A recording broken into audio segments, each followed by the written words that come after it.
I'm your host, Jack, your failure connoisseur, and today my guests are Tim Janes and Dan Foster, co-founders of MakeBuild Studio, a design and innovation studio from London in the UK. Tim's background as a visual designer and Dan's background as digital designer and UX consultant meant that these two were a powerhouse duo from the get-go when they started MakeBuild 4 years ago. Though they have designed and built a lot of Webflow websites, they have also been experimenting with emerging technologies like AR. In fact, recently, they made an AR project with Frutella, the sweet brand, to help launch a new jelly sweet. They created a world and then you could select a creature which you could then see in your living room on your phone screen. Mental. But MakeBuild have recently hired Mews and Greg Faulkner, so they're flying high and growing a team. But what I want to know is how they got here. The failures that we'll talk about in this episode are not scaling up the team enough, not niching down early enough, and a personal one from Dan's career, not focusing on producing great work.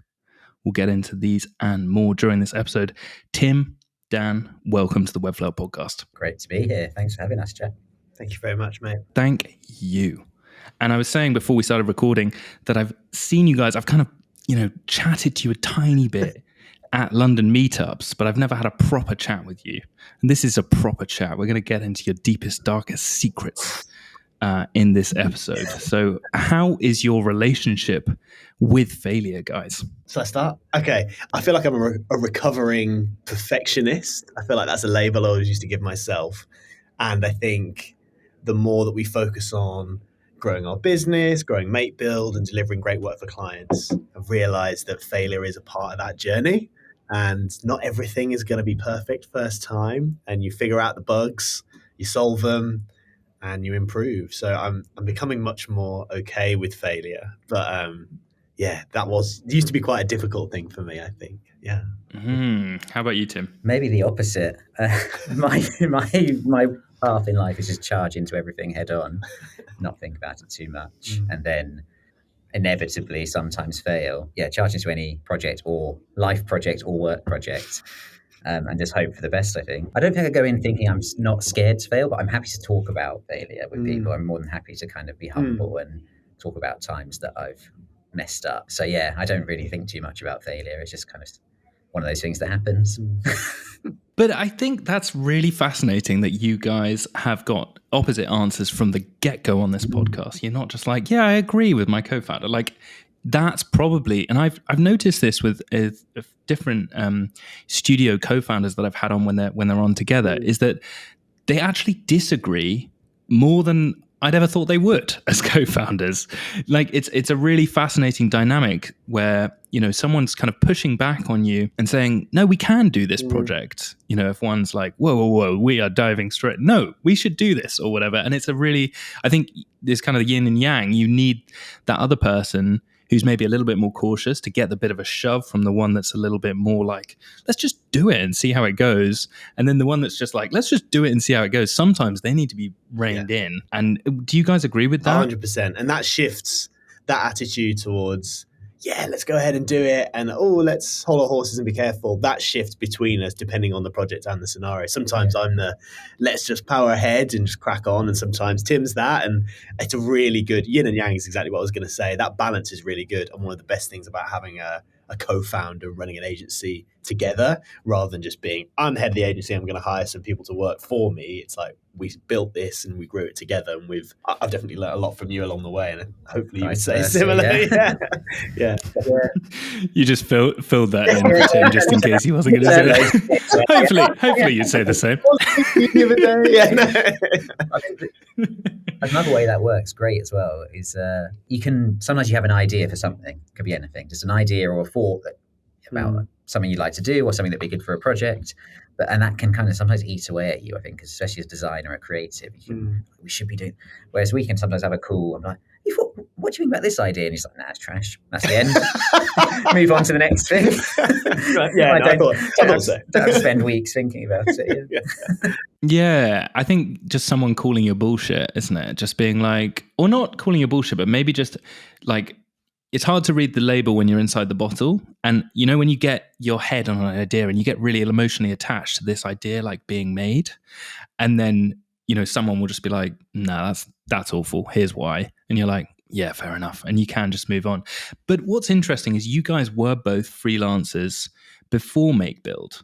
So what I'm interested in is take us back to 4 years ago when you guys were both freelancers. You obviously thought, you know what, we'd be better off together. Tell me about that. Where were you both at, and why did you decide that MakeBuild was the right thing for you at that time? That's interesting. MakeBuild started as a bit of an idea. We'd working together at a previous job, and we had a shared interest in kind of low-code world. Kind of started as a bit of an idea and a concept, but it wasn't really an agency at that point. And it was probably a year or two from that point, and we were both freelancing and doing different things. And it was just that we had different skill sets that were complementary. So sometimes I would get a project on the books as freelance Tim that could do with Dan's skill set. So I'd fold him in, and then vice versa. He'd get projects in that needed some more visual design or something from my side, and he'd fold me in. And we just realized that when we were doing those projects, we needed a moniker to brand them under. So that's where MakeBuild kind of became anything we did as a duo, got the MakeBuild stamp. And that evolved. It became a point. Sometimes I'd do a project solo, but I'd sold the project based on our shared skill set. So we had a shared portfolio of things that we'd done together. We sold it. So we kind of sold it as MakeBuild rather than as Tim. So that became a MakeBuild project, even though I did the delivery. And I think there were some examples of that happening the other way as well. So anything where it was our shared skill set that got it over the line, that became MakeBuild. And then that just grew. That grew into, eventually that became our main only stream of income. And so then we went all in, jumped in, and just focused on the agency. That's so interesting. Okay, so a couple of things to say there. So you guys were actually both, it was more like a collective than MakeBuild rather than an agency. Like, we're going to grow an agency. Like, that wasn't necessarily what your intention was when you started MakeBuild. It sounds more like you were like, look, mate, I think we could probably sell more and be, more powerful if we teamed up and both be better off as a result. And I also think something interesting that you said there as well, Tim, that I think is not talked about enough is it's far easier to sell on behalf of other people, I find, than to sell. Like, if it's me as a freelancer trying to get a project, I'll probably get half as much money as when I'm trying to sell for MakeBuild Studio, which is this studio that Arna Ross and I are doing together now. And it's just fascinating to be like the headspace that I'm in, like, no, we got a team. Like, if we're going to do this, we all need to get a slice of this. So, it's this or it's not this, but you decide type thing when I'm speaking to a client. And it's far easier to kind of sell from that mindset rather than me being like, oh yeah, I can do this project even though you can't pay more than £500, like that type of thing. I don't know if you guys resonate with that, but does that make sense? The naming thing of how people refer them to themselves is like, the one man or one woman band freelancer versus studio, which is kind of how we've always referred to ourselves, versus a kind of big agency versus like huge consultancy. There's kind of a spectrum, isn't there? And we've had the joy of working in pretty much all of those over our careers. So we're quite happy to fluidly move between them. But I think maybe it could be a bit of a self-limiter if you say, well, I'm just me, I'm just a freelancer. So I just take projects that are this price and I just offer these services. Whereas I think when you start to move away from the personal and give it an identity of its own, the MakeBuild Studio moniker, as you put it, Tim, you have a bit more flexibility in how you brand yourself. You can pivot it quite easily. It's like, oh, Dan, but I thought you only did like Webflow. It's like, oh, well, yeah, we do, but also we do this, and this is our service wrapper, and we've evolved into these industries, and and there's a team, and yeah, there's something to that. I think that evolving spectrum between freelancer to who knows, it's a bit of a pipeline, maybe. I think as well in the early days, we felt, there's probably not any truth in this, but we felt there was a little bit of a niche for small micro agencies that could deliver end-to-end work. So strategy, design, development, the whole way through for clients. There was freelancers that offered that as a service, and they did a really great job, and we were doing that ourselves as well sometimes. And there was slightly bigger agencies, maybe like 5 plus, 10 plus people. But these micro agencies where we're lean enough to charge relatively low budgets in the grand scheme of things, but you'd get a bit more for your money than a freelancer, not necessarily in output or quality or even timelines, but you just get 2 heads or 3 heads, depending who we brought onto the project, more ideas and more rigor in that sense. And it felt at the time there was a bit of a niche for that. I know there's lots of other people doing the same thing, but to us, it was a selling point to clients. We were like, you get a bit more than a freelancer, but we're not as expensive as a big agency. And that worked really well for a few years. This whole like idea of positioning versus like actual output, and how you can maybe offer a better service or make the client feel more special if there are more people, rather than actually the actual work necessarily being better, I think is a really interesting idea. But I do think, coming back to Dan, what you said about this self-limiting factor of like labeling yourself and then being like, oh, well, I'm just a little freelancer. Like I can't, I shouldn't be charging what, maybe a small agency charges or something. I do think is a really powerful idea for people that are listening to be like, don't necessarily think of yourself as, oh, well, I'm just a freelancer, there's a glass ceiling, because potentially you could team up with other freelancers and, work together under whatever umbrella you want to call it. But it doesn't necessarily need to be like, oh no, those projects are not for me, I shouldn't even bother, because you might actually have what you perceive as a disadvantage to be an advantage. Like Tim, you were just saying that you could be like, 2 or 3 heads. Maybe you're faster at doing the work. Maybe you're more agile, or, a single freelancer, they might be like, well, actually, I'm going to be the one point of contact and I'm the one actually doing the work. And I'm going to be, the person that's doing the whole thing and with you and working with your team. So I think just thinking about how you present yourself is a really, really powerful idea in this early part of the episode. Dropping nuggets, guys. Look at you go. But tell me a little bit more about, so you were both freelancers. You were like, you know what, I think we could work well together. We can get bigger projects, maybe. We can complement each other's skill sets. When were you like, you know what, maybe this could actually be like a thing? Like maybe this could be something that we do long term together? Because I think the freelancer mentality is like, no, I want to be flexible. I want to do whatever I want. I don't, I might not necessarily want to be part of something, like you have to have a complete mindset shift there. So tell me about, like, when was the moment where you were like, okay, let's do this properly, let's try and do this together and grow something? It was probably a year or so in, wasn't it? I think we'd landed quite a big client project, and it's a bit of cat and mouse, and we figured out that in order to deliver this project to our best ability, we needed to kind of be all in on it. And because we were all in on this project, it was bringing a lot of revenue, we could afford to drop some of the freelance work that we were doing on the side, or contracts or whatever else. So it's kind of self-fulfilling. By getting this big project, it allowed us to step back from our other stuff and go all in on MakeBuild. And by going all in on MakeBuild, we then sold more work, and then that reinforced our kind of our correct decision, I think, to go all in. Yeah. I think it was also that project that you mentioned, it would pay our salary, the two of us, both of us could take the money we wanted for 3 months. So we were like, okay, that's a good breathing space to pause and just focus purely on this one project. And then there was a couple of things that happened. One, we went, after that project, we said, well, let's just keep going with MakeBuild. And I think we set ourselves a challenge. Could we pay our salaries, however much we needed a month, for a year? Could we do 1 year without taking on any contracting work? And we did it. And we got to the end and we were like, okay, that's good. Again? We can do that now. And then we were like, can we earn a bit more next year? So we tried that. And then, it just kept flowing in that way. There was, not to sugarcoat it, there was moments where we did have to take on the odd little bit of contracting or something on the side in the early days just to keep things ticking along. But once we managed to do that first year, it was a real kind of eye-opener. And a second point, because you said about taking a leap in and losing some of that flexibility and so on, that was actually a real key factor for how we built the MakeBuild kind of business structure. And especially in the early days when it was literally just the two of us. Now we have team of contractors and people who work with us, but at the beginning it was 2 people. We just built the studio business model in a way that allowed that flexibility. So we still, even today, have the opportunity to just take time off. Dan took a few months off traveling last year. I take time off with the kids all the time, and we can do that. We've built the business in a way that allows us effectively unlimited holiday, if you like, just unpaid. Yeah, but that's a really good point, because again, in terms of those maybe perceptions or expectations of, if I want to get a co-founder or I want to start a studio or an agency, then I have to give up that.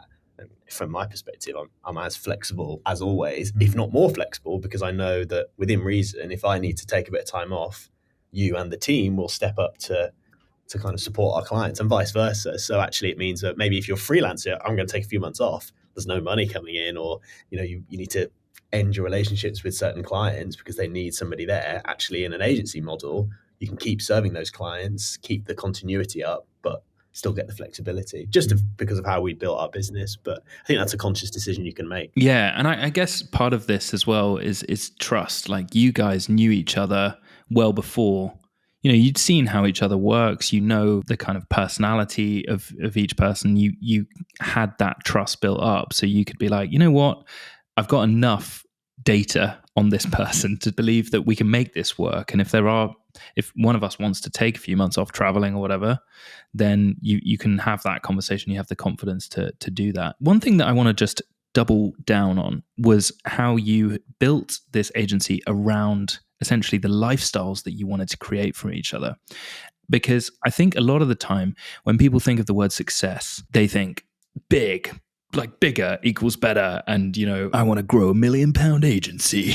Here's my, course to get there or whatever. And there's all sorts of different things that people associate with success. But it sounds like for you guys, success is having the freedom to choose when and where you work, spend time with your kids, and enjoy the work that you do. It sounds like the projects that you choose now, I'm thinking about the Frutella one in particular, like that just looked like such a fun project that you were like, seemed to really light up when you were talking about it in the presentation that I saw. Tell me about what your success metric is currently and how you're approaching that. That's such a good question. I think that you've touched on a really good point there around selecting fun projects and actually actively choosing. We're blessed to be in a position where we don't have to say yes to every project. I think early days, you just, can you do this? Yeah, of course we can. We need the money. Now it's like, let's evaluate whether this fits within our skill set, interest, and also is it bringing in the right amount of money? We can make those decisions. And a big part of that decision-making process is it fun? We do a strategy day from time to time. We do a big one at the start of every year.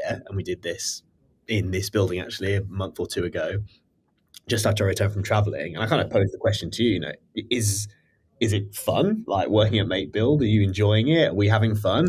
No, we said it was good. And I hate you, mate. It's genuinely really important to check in and ask that question, because if not, we're lucky that there's loads of other places or different types of work we could be doing, maybe earning more money, in fact. And there's other routes to making money as a designer or a developer online, as all of your listeners will know, Jack. So it has to be fun, and that's a big part of what we're doing. Of course we want to grow, of course we want to scale and continue developing and releasing amazing work for our clients, and fun work is at the top of that list. But actually the way in which we do our work and the way in which we're able to be flexible, it has to be fun. Otherwise, it's not really how we want to work, I think. Yeah, I agree with that. I think not all of the work we do is fun, though. We're just it's true. We aspire to that. We aspire to that. It's a good good thing to aim towards. Yeah. I mean, it's still a job at the end of the day, and some days aren't going to be fun, and there's a lot of admin-y stuff to do, I'm sure. But yeah, I completely appreciate that. Can I ask you a question about, do you have like a max? Because a lot of the time people say, I want to grow, I want to scale. And that makes sense because, there's this kind of general idea that if you're not growing, you're dying, or if you're not, I've heard this kind of business bro phrase that I've probably picked up from watching too many Alex Hormozy videos. But can I ask you guys, do you have a kind of max where you're like, you know what, after we hit this financial goal maybe, or I want to work max 30 hours a week, 20 hours a week? I don't know. Do you guys have like a max goal? Because I think sometimes success is this never-ending treadmill where you just work and work and work until you're kind of like, I mean, I guess I'm successful, or like I'm more successful than I was last year if I'm looking at a balance sheet, but I feel pretty miserable. I don't know if that resonates, but do you have a kind of max of anything? I don't know if we have a maximum target in mind with growing the business. I think we have a maximum amount of effort and hours that we're willing to put in, and we're pretty close to that probably now, in that we don't want to be working 24/7, 7 days a week in order to grow this business. Like it's not the only thing going on in our lives. And so I think both, well, I'm speaking for you, but maybe for myself and putting words in your mouth, but I think we'd have a maximum limit of how much effort we want to put in, if you like. Yeah. So, and I think we've got quite close to that over recent months and years in particular, where it's got really busy. And interestingly, that's what's led us in part to expanding the agency, right? We've got a lot on. Like, how else could we tackle this project? How about we bring on a couple more people in this skill set to help lighten the load? Oh, and actually it allows us to expand our client base and do more work. And by that, it leads to more growth, which is quite interesting, kind of needs-based growth. We've never been a duo that have said, we need to be a 100-person agency. We want to be directors sitting in a comfy chair all day, just calling the shots. We love doing the doing. We love making and building. It's in the name. We love actually getting stuck into stuff. So it's always been an interesting path to tread on when we decide to grow and how we grow. And I think we're at a position now where it's nice and sustainable. I think the sky's the limit. And then in terms of kind of where that takes us, there's so many things you can do with an agency, right? You could grow it and keep it as a solid lifestyle business. I don't really like that phrase, but people talk about that all the time, right? Where we've got a team of 5 to 10 like we have now, and we're bringing in a great amount of money and providing a livelihood to all of our team. Or you could scale it further, you could sell to a bigger agency. There's so many options, and I think we're open to exploring all of those. Right now, I think me personally, I'm really enjoying the journey, and we said this year, let's just give it a go and see where we can take it, because you've got to try. It goes back to that fun point as well. I think we built a very successful lifestyle business for ourselves. That was the two of us delivering work and earning reasonable living and having the flexibility. So we ticked a lot of boxes, but we did find that in order to bring in the money, to have the flexibility and the freedom and so on, we were both working really hard, a lot of hours, and it wasn't always fun. And so, the growth is a symptom of that, in that we needed more help, basically, than just the two of us could achieve. And I think we had a conversation, end of last year, beginning of this year, where it was also like there's an opportunity to grow the studio here because of the projects we had on at the time and budgets and various things, stars aligned. There was an opportunity to go after a bit of growth. And then there was that, well, what if we did and then would we regret not trying? Like, just as, again, me charging in headfirst into things, it's like, there's an opportunity here to try this. I don't know if I want to run a 5-10 person agency, but if we don't try, we'll never know. So let's just give it a go and see how it goes. Speaking of, tell me about your first failure, not scaling up the team early enough. We just told you. Yeah. Do you want to take this? I can start. I guess. Okay. Not scaling up the team earlier. I think, we did probably 3 years of MakeBuild where it was pretty much myself and Dan. We did obviously brought in the odd contractor or freelancer for specific roles, but it was very much when there was a gap in our skill set rather than bringing in someone to do the same stuff as us. And I think that was a massive limiting factor into the output of the studio. We kind of restricted ourselves to 2 heads and 2 opinions and 2 ways of looking at work. So it was probably a limiting factor in the quality of the design output that we could produce. And it was a limiting factor in how much we enjoyed the work, because there's only so long I can talk to Dan day to day. 24/7, I hope. 24/7, No, but in terms of, say, as we mentioned before, the stress factor when it's all on our shoulders to deliver everything, and we were taking on bigger clients, more complex projects, and eventually we realized that we couldn't do everything all the time and be online 24/7 to serve clients. So we really needed some support. It did stop us growing. I don't know if there's anything you want to add. And I mean, we won our first enterprise agency client when it was 2 of us. So probably one of the smaller enterprise agencies. We're a bit bigger than that now. And I think speaking to the size and expertise of our team helps us win more of that type of work, which is great. But it was literally just us 2. Like when we first won that first enterprise client project, and it's amazing to see kind of how we've grown since then. I'm checking my notes over here to see what else I've got. I think being able to build that talented group of designers, kind of called like the MakeBuild freelance network, some of whom are on kind of slightly longer contracts with us, some of whom dip in and out of projects kind of when we've got something interesting that they want to work on. That's been so powerful. And obviously, there are some contractors who vibe better with us than others, and that's a journey in itself. But I'm glad we made that leap, and now we're not afraid to expand the team and scale up as and when, and it's been good so far.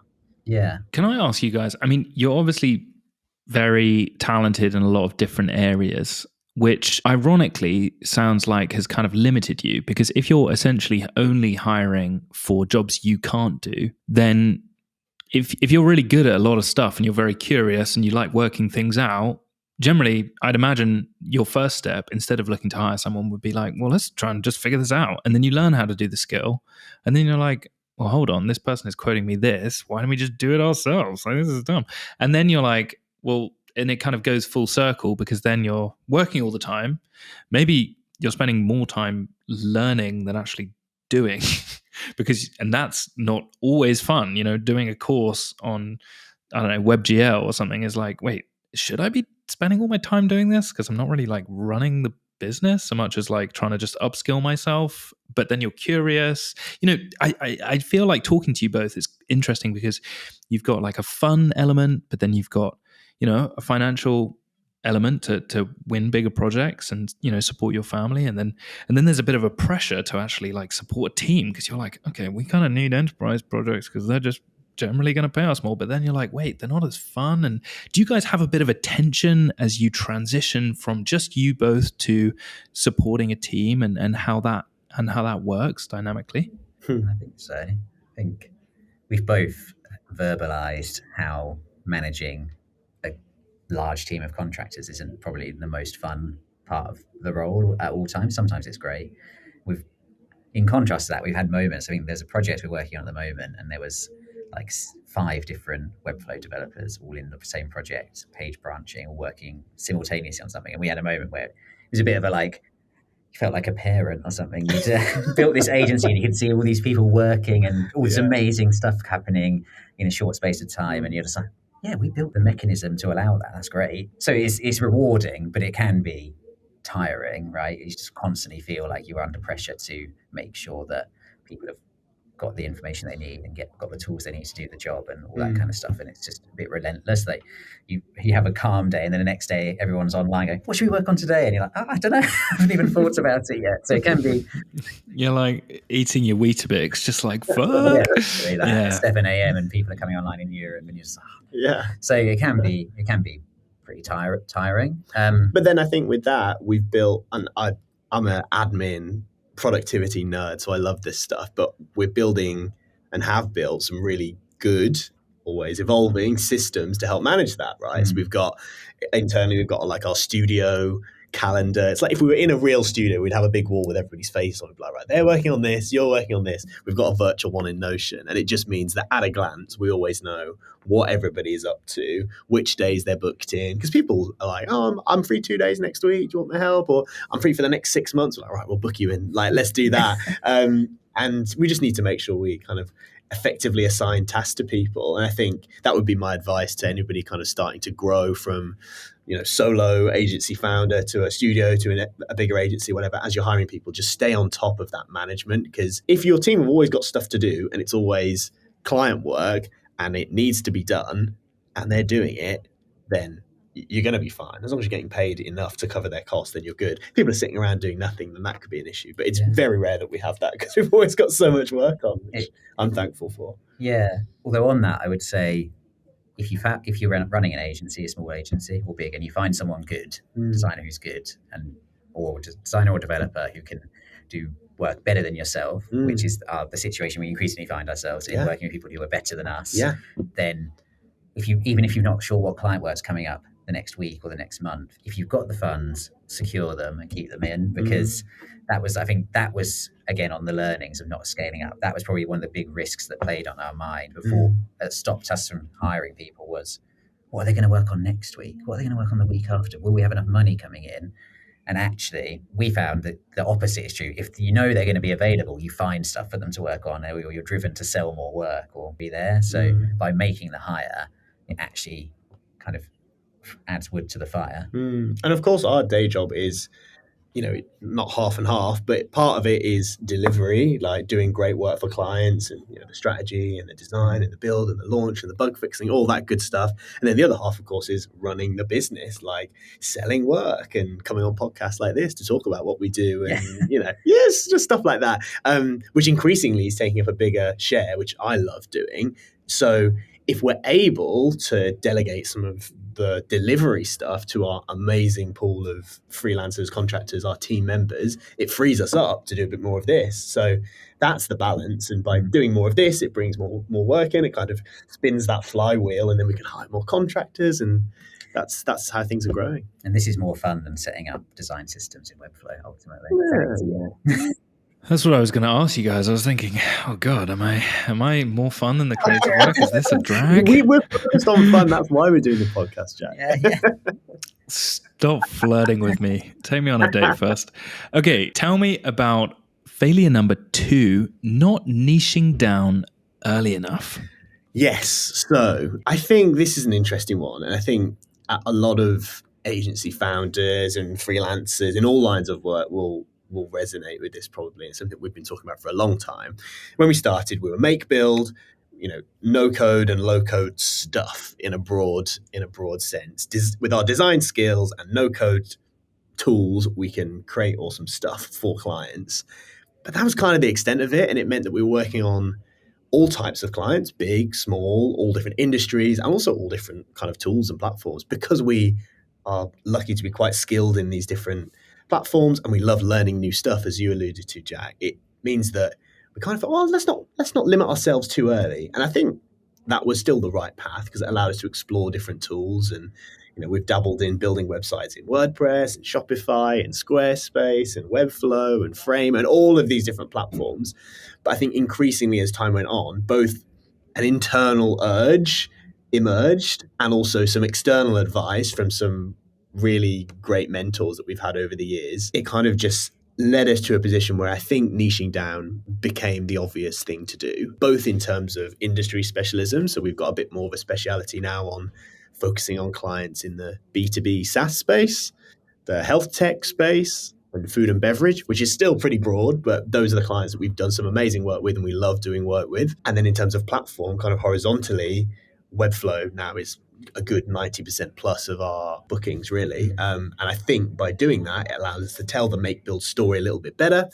We're a fast-growing, design-led Webflow agency for marketing teams inside of these industries. Like, that is a little bit more succinct than we're just two guys who love doing no-code stuff.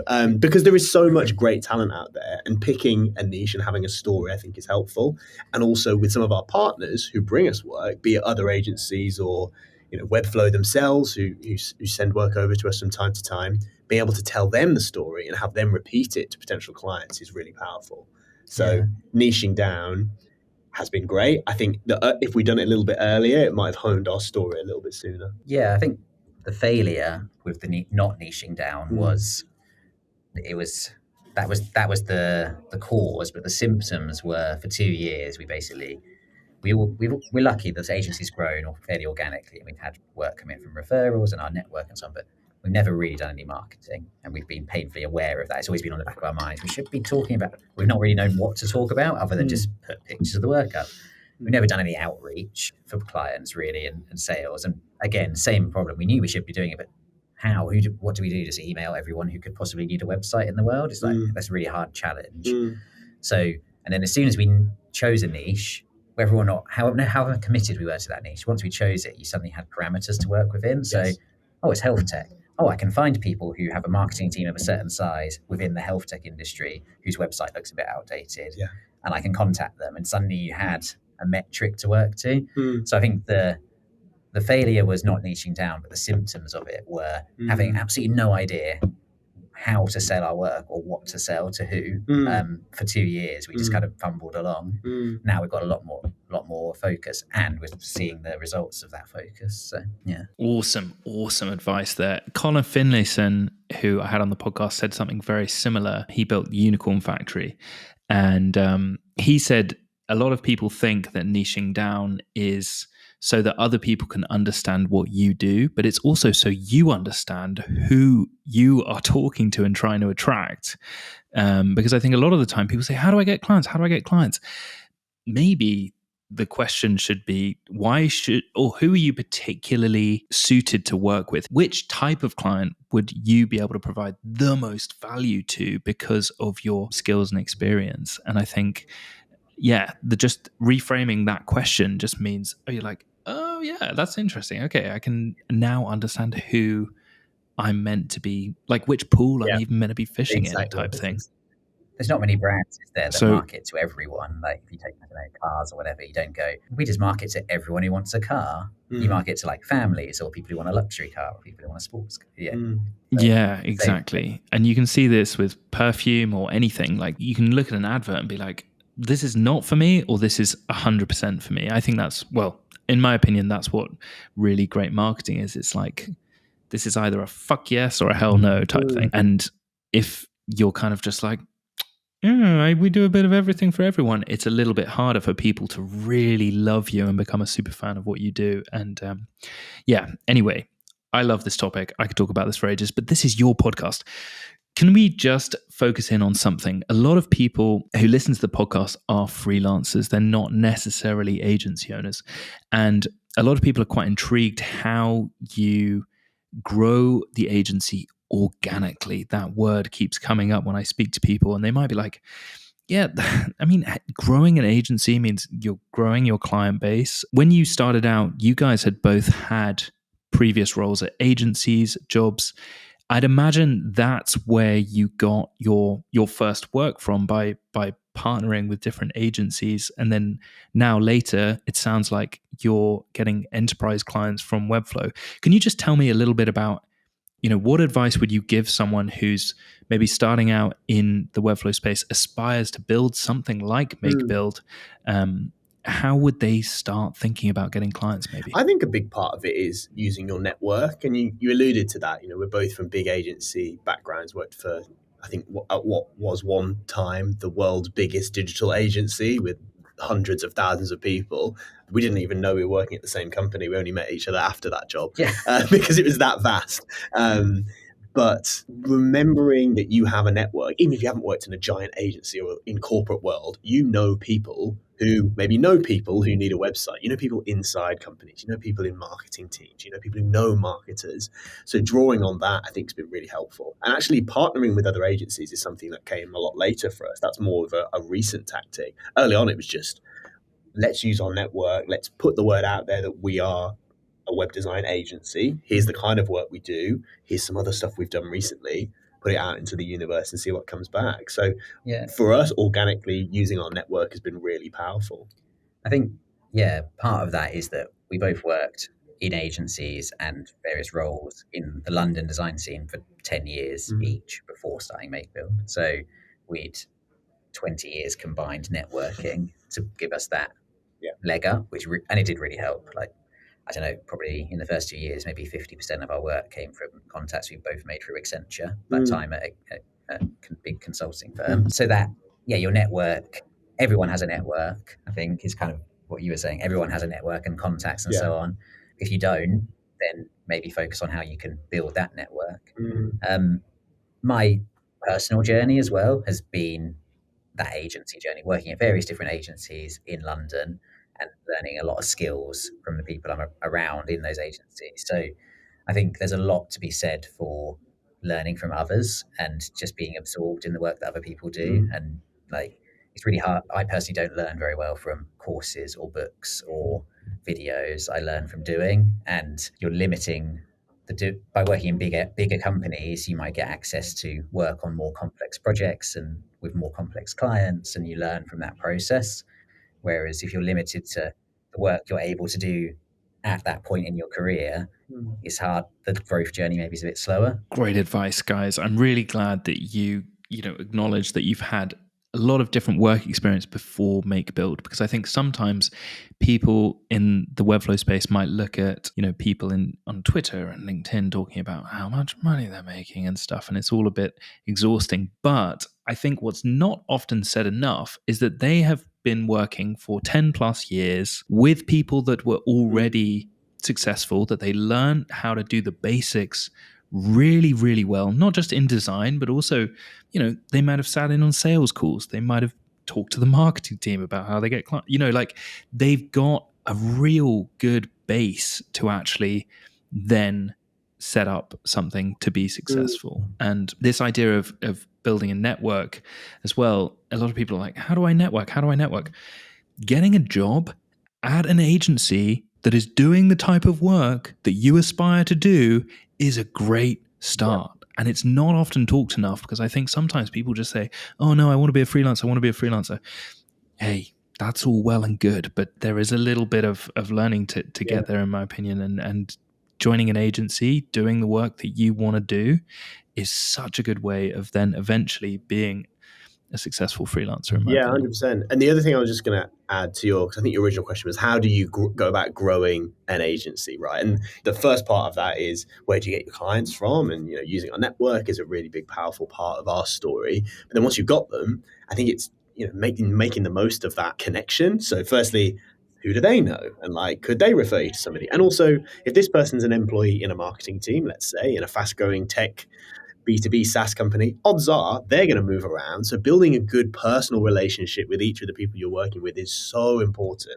I make it my business to try and befriend all of our clients. And I mean that in a genuine way, because I love getting to know all the people we've worked with and keeping with them throughout their journey. We've worked with people who then go to work somewhere else and say, could you give us a call? Because we're interested in Webflow again at my new company. Are you guys still doing that?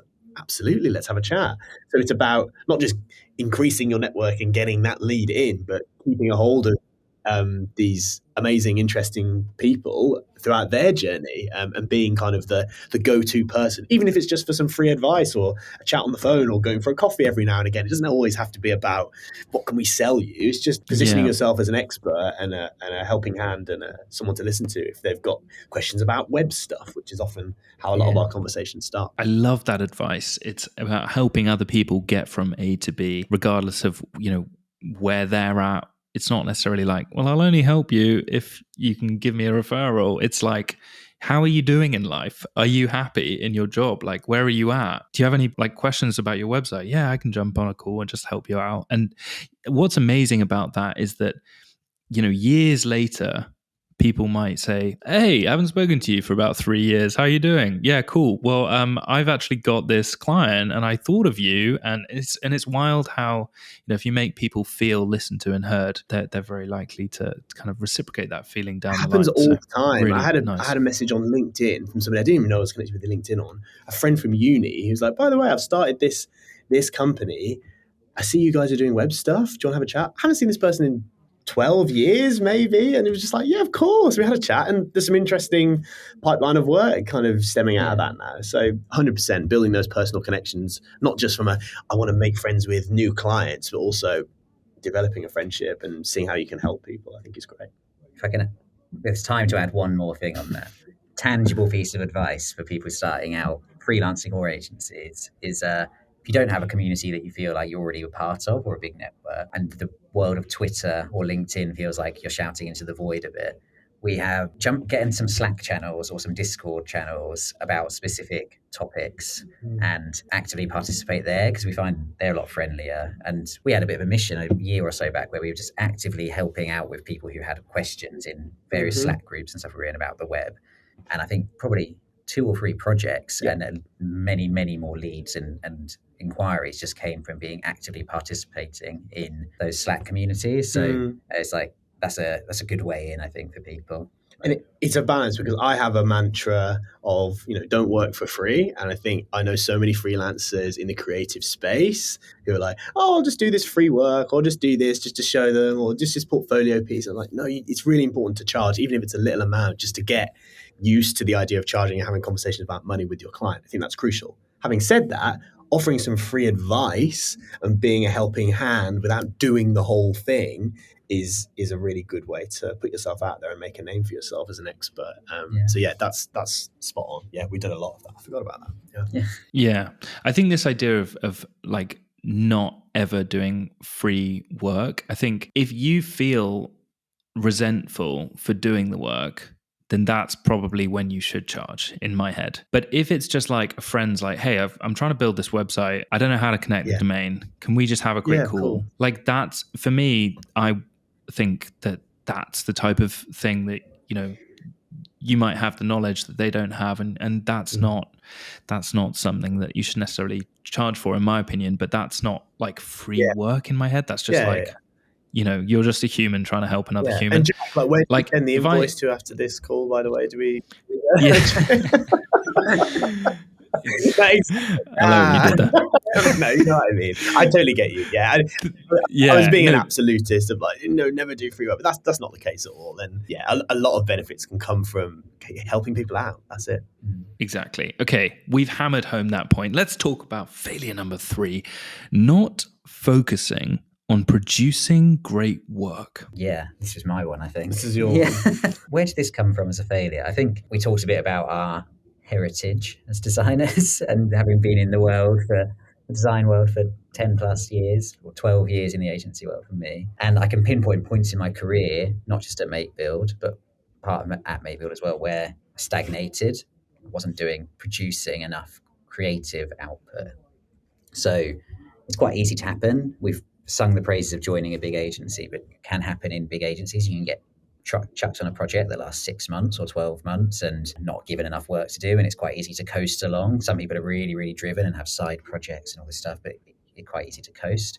Likewise, some client projects, maybe the client's just not that demanding and their expectation of the design output is not that high, so it's quite easy to just deliver something that's okay and ticks the boxes and ticks the brief and you get paid, but maybe not great. So it's easy as a designer, especially when you've got the stresses of running an agency and doing your finances and paying your VAT bill and whatever. It's very easy to stagnate and not push yourself to do good creative work. And so often there's no one on your shoulder forcing you to do the more creative and better work. So you really have to figure out how to inspire yourself. And I found, I think my work as a creative could definitely be better if I'd not had those lulls in my career, but also the studio's work, our portfolio could be better if there was some less, you might have dud projects, or you might have projects that you're not so proud of. You might show them to other people who are really love them, but as a creative, you want it to be the best it possibly can. And I think if you don't put that as your number one priority, it's very easy for that to slip down the pile alongside all the other pressures that come with client projects. Yeah. And that's one of the things I really love about having Tim as a co-founder, because you have that experience of working in the creative space for so long, a bit longer than I have, and that commitment to detail and design and creative rigor and process and getting your typefaces perfect, working out the spacing, the kerning, and all that kind of stuff that maybe a less discerning designer would just say is good enough. I think you always say, no, I think we need to spend a little bit longer tightening this. I think we should really push to wow our clients and knock their socks off. And I think maybe from your experience previously of maybe being in other agencies where things were a bit slower paced, or things were maybe there wasn't so much demand. Interestingly, now I think you're the one driving that high quality and rigor here, and which is brilliant, because I think all of our work I'm really proud to show off and has that level of polish that I wish maybe years ago, old big consulting projects, maybe stuff just slips through the net, but we really pride ourselves on that great work. So it's definitely a lesson that I've taken from you, to really focus on the detail. And even if it's something that client isn't going to notice, for ourselves, when we shout about the work, it's important to focus on that great work. Yeah, it's true. So what advice would you give someone who's like, I feel what you're saying, I'm not as focused, I'm working in an agency, maybe there's people that work for you guys that are actually resonating weirdly with what you're saying. They're like, shit, maybe I need to really knuckle down a bit more to actually focus on the small details. How do they get back in that kind of real caring about the quality state that, when you're doing your best work, you push and you make sure that it's perfect? How do they get back into that state? Two things. One, you've got to make sure there's no other, or as few other stresses in that project as possible. So again, talking about agency world and having a team working for us, we have the pressure of bringing it in on time, making enough profit on a project. Both of us are looking at each other like, if I'm owning a project, I know that Dan wants that to be delivered on time. If you're a freelancer, you can choose to spend as long as you want delivering something. So you've got all these stresses, deadlines, client requests coming in. And if you can minimize those through really great organization, project planning and communication with your client and all that stuff, then all that noise dies down and you just have more breathing room to focus on creativity and producing cool stuff. That's one. And then the second one is making sure you've got your cheerleading team shouting out good work, because you can pour your heart and soul into a really great piece of work and a client will just go, thanks. or, oh, actually, can you make it green or whatever? That's not great. So if you've got a team around you or a community around you that you're sharing that work with, and you're going, check out this, and everyone's going, that's awesome. Thumbs up, fire emoji, whatever it is. That drives you, right? Because you've got to have an audience. You've got to be doing it for someone. You can do it for yourself, but you've got to be really, you need a pat on the back. And it's like, where do you get that pat on the back from? And it's not always going to be the client. Yeah. Yeah. That's spot on. And I think drawing on that point around network and team and community as well, taking inspiration from the people around you, I think that's a great way to reconnect with wanting to do great work. We see so much amazing work on Twitter, on other platforms like that, from other agencies, some other solo freelancers, people who are putting out incredible work, and also more broadly than just the Webflow space, right? We're both really interested in design, looking at what galleries and exhibitions are on. We try and go to something kind of once a month for a bit of creative inspiration, and just reminding ourselves of our commitment to craft and creating amazing, visually appeasing work is a great way to say, oh yeah, God, that's fired me up to go back and really sweat the small stuff and deliver a really polished project, rather than just kind of, doing what the client will be happy with. It's going above and beyond. So seeking inspiration as well as enthusiastic cheerleading from your team and community is great as well. Yeah. I love that advice. Okay, so 1, make sure that you're super organized with your client. Over communicate with your clients. Make sure that they know exactly where they're at, what the next step is going to be. It means that you can actually just focus on the creative, because you're not getting like, when's this going to be in? And there's all these like little questions, little requests. And then they start turning into the project manager that you, from hell, the bridezilla, the clientzilla, if you will. And you don't want that, because that is going to affect your creative work, and it's going to affect how they see you as the person that's doing the creative work. You've become a pixel pusher when you were the consultant, and that becomes a bit of a nightmare. Second thing that you talked about there is make sure that you have a little community that you share the work with, who care about what you do as much as you, because that is going to really fire you up when you put loads of effort in. Even if the client's just like, yeah, job done, cheers. You're there like, oh, come on, man, I sweated the small stuff here. Does anyone care? What's the point? And yeah, you want to do it intrinsically for you, but it's also really nice when other people care about it. Then the final thing that you mentioned there, Dan, that I think is really, really powerful is inspiration. Make sure that you get outside, get off your computer, make sure that you see beautiful design work outside in the real world. Make sure that you get to a coliseum, your local coliseum, see the beautiful architecture or museums or whatever is around you. We have covered a hell of a lot in this episode, and I'm going to wrap this up with the hardest question you've been asked on this podcast so far. Are you ready? What is your next failure going to be? Man, that's a big one. Give us a moment to pause. I don't feel like we've got any big burning issues in the studio or agency or anything like that. Our projects are all amazing. We've got some incredible clients that we're working with. So that side of stuff doesn't worry me. It's more like an existential, what will we do next? Like this year was all about our, shall we take the risk and try and grow? And we've done that, and that hasn't been a failure. So yeah, I wonder what will be the next big leap, and inevitably there'll be a fail on the way. But good question. We've both burnt out at times over the last 2 or 3 years, I think, at various points. Hopefully we've always learned from those experiences. And I think, have we had the last burnout, or will one of us burn out again in the next 12 months or 18 months or whatever? Potentially, yes. We'll see. If we do, will it be bigger than the last one? Or the same? I don't know. But I think potentially there's definitely some ups and downs. Inevitably, one of our most used emojis in our MakeBuild Slack is the roller coaster, because every time me and Dan are like, every time something happens, a client issue or whatever, we're just like, it's up and down. It's the roller coaster. That's the way we let off steam, I think. Just roller coaster emoji in the chat. That'll be it. If it's anything, it'll be, wow, we're maxed out and we need a break, and sometimes we don't see that before the roller coaster dips. But we're getting better at identifying that. I think so, yeah.